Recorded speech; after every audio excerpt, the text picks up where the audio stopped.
let's take a look at how to add fractions that do not have a common denominator. In order to add or subtract fractions, you have to have a common denominator.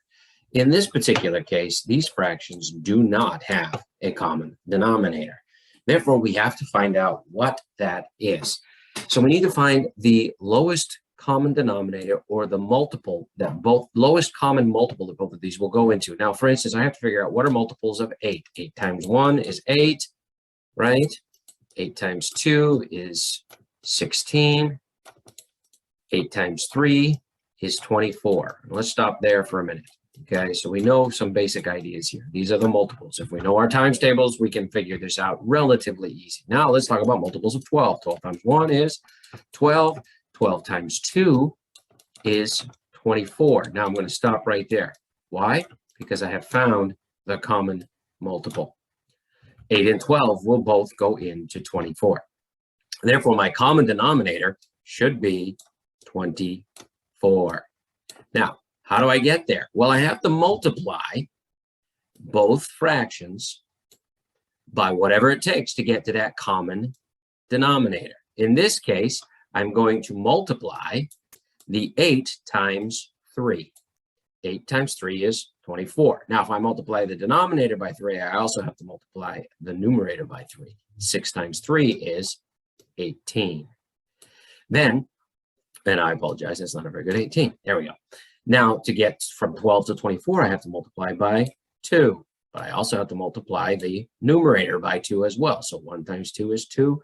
12 times 2 is 24. Now that I have a common denominator, I am able to go ahead and add, and I will add the numerators together. 18 plus 2, 20. And the denominator does not change. When you add fractions together, your denominator remains the same. So 20 over 24. But now I have to do what? At this point, I've done well, I've added, but I also have to remember to simplify my answer. So let's take a minute and simplify. All right, now how do I simplify? Well, again, I have to find a common multiple for these two numbers. Both, I know 2 will go into both of these numbers, right? But is that the best I can do? I know 20 can be divided by 2 and 24 can be divided by 2.